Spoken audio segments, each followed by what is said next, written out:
Dans la capsule d'aujourd'hui, on vous parle de la conception de la maison avec Diago. Dans le dernier épisode, on vous a présenté les 10 critères qui ont guidé la conception de notre maison. Aujourd'hui, dans cette capsule, on va vous raconter comment on est arrivé à ce concept.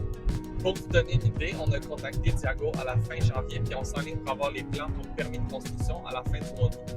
Premièrement, quand on avait contacté Diago, on avait déjà parlé avec la banque pour savoir c'était quoi notre capacité d'emprunt.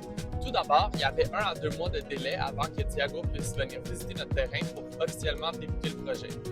Pendant ce temps d'attente, on a rempli un questionnaire et on a commencé un mood board pour les inspirations du projet. Ensuite, on a eu la fameuse visite sur le terrain. Ça nous a permis d'observer les lieux, de faire ressortir quelques idées, je dirais même une illumination, de voir l'orientation du soleil, d'analyser des différents éléments qui rendent notre terrain unique. De leur côté, ils ont commencé des esquisses, des 3D et différents plans. Comme on en a déjà parlé, il n'y avait pas plein de possibilités parce que notre terrain a beaucoup de contraintes, donc c'était plus un casse-tête de trouver le bon plan. Puis on est finalement arrivé à un plan qui correspondait à absolument tout. On a pratiquement immédiatement accepté la proposition vraiment ingénieuse. On a validé le tout avec l'entrepreneur pour être sûr qu'on gardait une construction simple. On a revisité quelques petits détails vraiment mineurs. Et c'est comme ça qu'on en est arrivé à la fameuse idée de construire 2 maisons séparées par la roche. Par la suite, on a eu une rencontre avec Diago où on a parlé des choix de matériaux.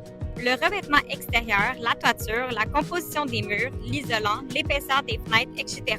On a choisi de construire sur une dalle de béton avec la dalle de béton qui est chauffante et de conserver le béton poli comme plancher. Une fois les 3D approuvés, on a donné le feu vert pour commencer les plans pour les permis de construction. Pour la finition et tout ce qui est des choix intérieurs, on a déjà exploré quelques idées avec Diago et notre entrepreneur.